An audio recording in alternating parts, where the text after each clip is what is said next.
Alright, another top 10 Yu-Gi-Oh! Rankings, this time on my favorite Yu-Gi-Oh! Groups of monsters based on their anime appearances, because there are definitely a lot of groups of monsters when it comes to Yu-Gi-Oh! And what I mean by this is basically the 3 Egyptian gods, sacred beasts, usually a big batch of boss monsters used by separate characters, usually by like a villain team or a hero team, or an archetype all used by one character, like Jesse with the Crystal Beast since there's a set of 7 with 1 Rainbow Dragon, or Neospatians with Jaden. And then for one additional thing I have to say when it comes to the numbers, I am not going to be treating that as one whole entire group, as it will be considered unfair, as all the numbers together as one group will just overwhelm everything else, and that will be number 1 by default just because of how many awesome monsters there is. Instead, I'm going to be going through the subgroups as their own group of monsters, like the myth numbers and the over 100 numbers. And remember, this is all based on my own personal ranking based on my opinion, so you can always have yours, and just remember I'm ranking these based on their designs and not by their effects, otherwise there's a huge debate, especially when there's certain favorites for certain other people. But anyway, with all that out of the way, let's just begin with my personal ranking based on my own personal opinion on how cool they are. So on the bottom of my list, which is number 10, it is going to be the Neospatians with Neos. I really love the fact that each Neospatian is essentially a support monster representing each element that can fuse with Neos. And that's one of the reasons why I made it on the list, because it's one of those groups with a set number of members with one leader and each of them fused with the leader. And I also really love the fact that they can do multi-contact fusion as well. First off, like the triple contact fusions, Magma Neos being my least favorite when it comes to design, but it's definitely the strongest of 3 in my opinion. And Chaos Neos and Storm Neos are pretty awesome. But there's also that fusion form of all 6 of them into one into a God Neos, and God Neos definitely looks very defined like being the ultimate form of Neos. It's just unfortunate what they did within real life. And already I really love each Neospatian designs as it is, as they are very alien-like, kind of like the idea of being across from the galaxy and then fusing with the leader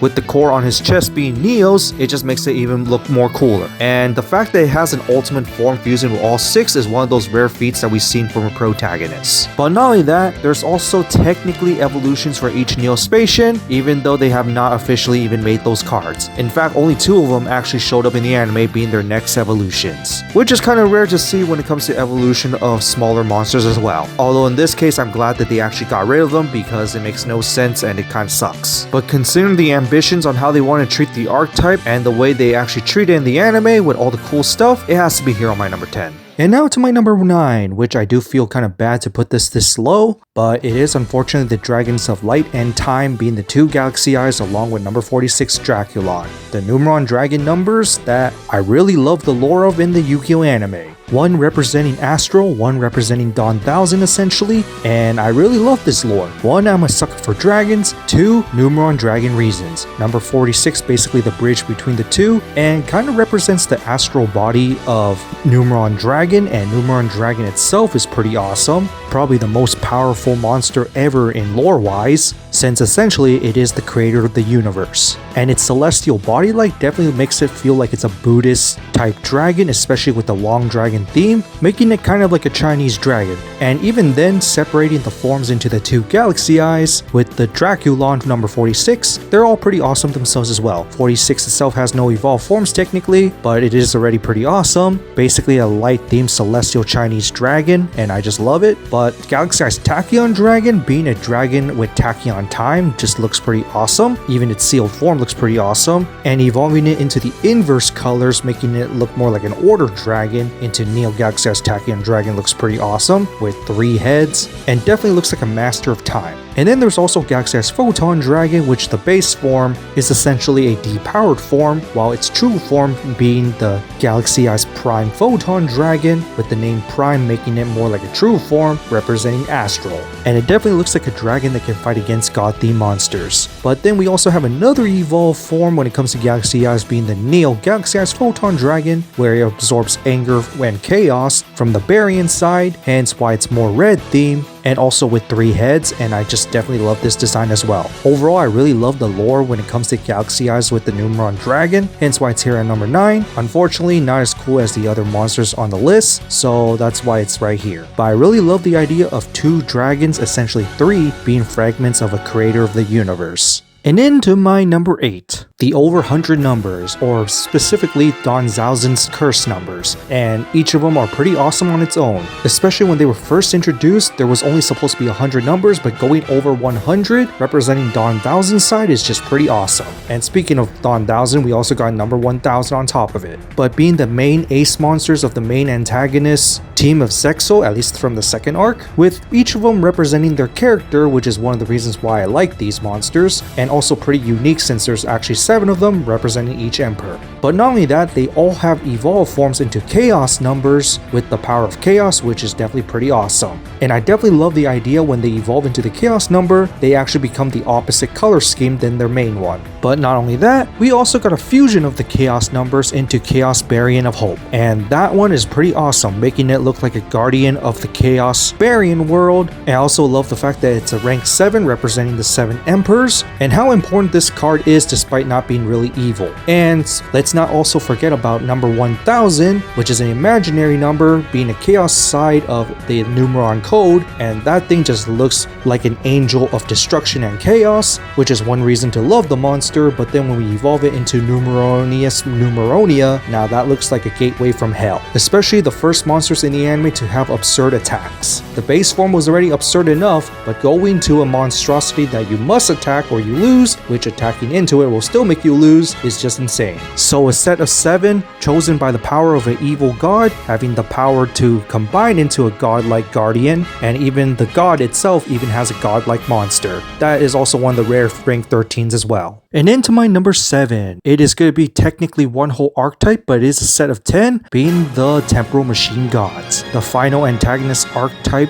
that is based off a tree. And I have to say, it is pretty awesome, because not only that we got faces on top of the chest, but we also got a head on top of it, and each of them definitely looks like time god theme like, especially with the ultimate Temporal Machine God represent a Seraph, which is also pretty awesome. And I also love that each of the Temporal Machine Gods technically represent an element and essentially has the heaven-like feel, hence why it has to be right here. And now to my number 6, which almost made it to my number 5, but stick with number 6 just because of how treated they were, and it's the Earthbound Gods, or Earthbound Immortals. I love that they are based off lines from South America, and I really love the line-themed monster aesthetic when it comes to these monsters. Gigantic monsters that can definitely rival against gods when it comes to lore-wise, and aesthetically they look pretty unique because of these lines. They just look pretty scary with the black body shadow around it, and also the ultimate Earthbound Immortal, that is not the Red Nova at the time, looks pretty awesome being a bird-like Earthbound Immortal, and this one definitely looks pretty scary. But then we also got the rival to the Crimson Dragon, which is Red Nova, and based on its name, it's full-on Red Nova theme aesthetic. But to me, it looks kind of weird at the same time because it definitely does not look like an Earthbound Immortal themed monster, but considering that it's the master of the Earthbound Immortals, I guess I could take it. So while they are a memorable group of monsters to me, mostly being rivals to the Signer Dragons, the way how they're kind of treated makes it less memorable, especially the minute that the season was over, they're just kind of forgotten.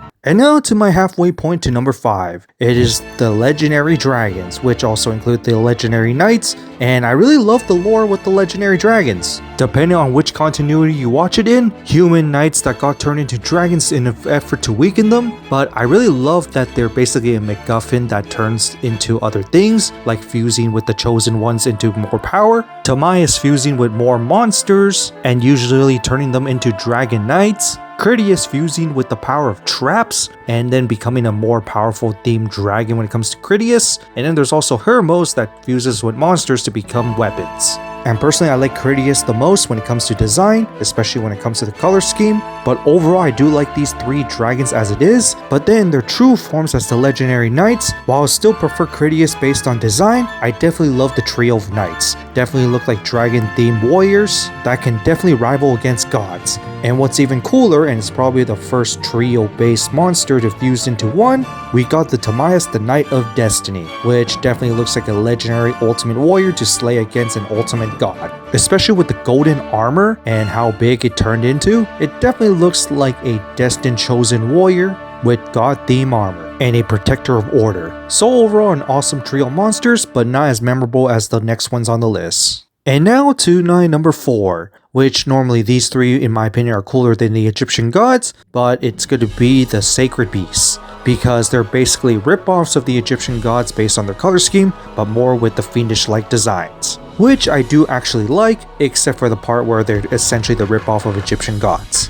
Ravio being a giant fiend-like monster that scrapes through opponents, Uriah pretty awesome being a flaming dragon, and I really like Uriah's design the best, and Haman being a skeleton-like demon thunder monster, which definitely looks pretty awesome as well. And that's one of the reasons why I make this to my number 4, because it actually has elemental themes on it, so that's one of the reasons. But another reason is that when they all fused together, they became one huge mess of a monster into Armortile. And Armortile's design looks awesome but also ugly at the same time, with its fiendish-like design and a very giant beast that looks definitely very scary. And part of me really loves the messed up looking design, hence why I actually had to put this on my number 4, just because they are still pretty awesome in their own way. And then to my number 3, which unfortunately could be arguably number 1 just because it was probably the OG group of monsters, that being the 3 Egyptian gods, which definitely inspired a trio of gods when it comes to monster groups, and these 3 are definitely awesome. Obelisk being a giant soldier, Osiris or Slifer, but I'm still gonna think of Osiris being a heavenly sky dragon, which looks pretty awesome with a double mouth, and the winged dragon of Ra, which is definitely a mechanical dragon formed from a spear, kind of like a Bakugan, and then pops out into a phoenix-like dragon. And speaking of phoenix, it can turn into an immortal phoenix, which at full power is definitely the most powerful god of the 3 when it comes to lore reasons. And being the first divine beast monsters definitely also made it up this high. Unfortunately not as high as the other groups in my opinion, just because I find them more awesome, but these 3 are definitely awesome because they did introduce the concept of the group of monsters.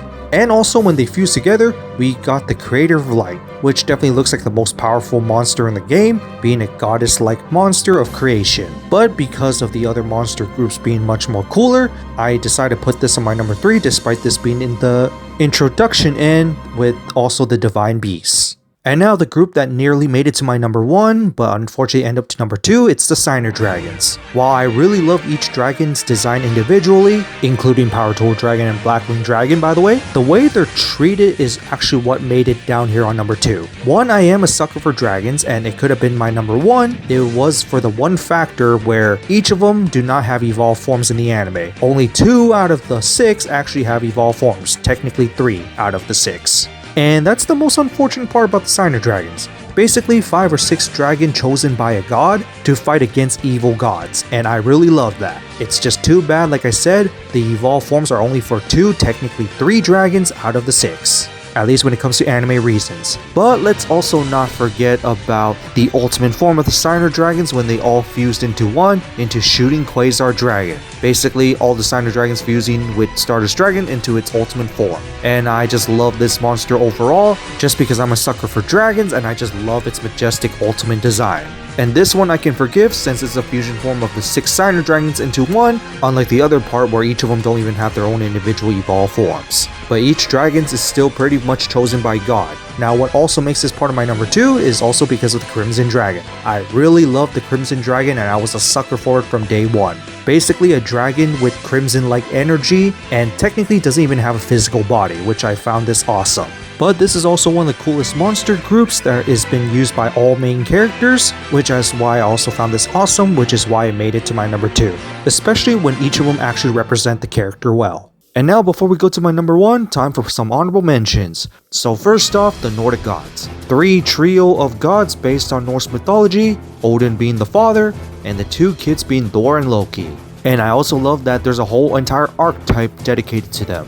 While I do like each god individually, Odin being my personal favorite, being a very big giant ruler, kind of like a ruler of all things, and the other 2 are basically sons of gods. Personally, I don't think these are as cool as some of the other monster groups that we have, hence why it's just an honorable mentions, especially since we don't have a fusion of the 3 like the other pairs of gods. And the way that they were treated in the anime, they're just a obstacle against the Signer Dragons just for that one big duel, and that's it. Not even going up against the Mech Lord Emperors. Or even the Temporal Machine Gods, which we could have Time Gods versus the God of all things. So while I like the idea, unfortunately I think the other ideas are just much cooler. And then another one that I have to put on the list is the Machine Emperors.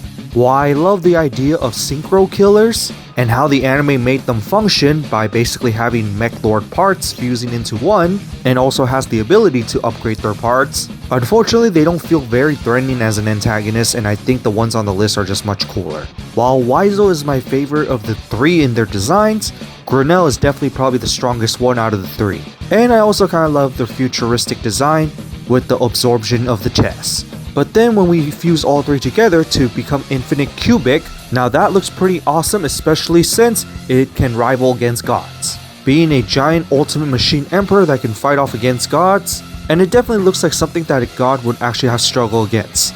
Except the size. I think the opening for the size of the monster is way different from the actual anime, and the anime made it a little too small to my liking, which also lessens the intimidation factor. And for threat-like monsters, they definitely do not feel like threat-like.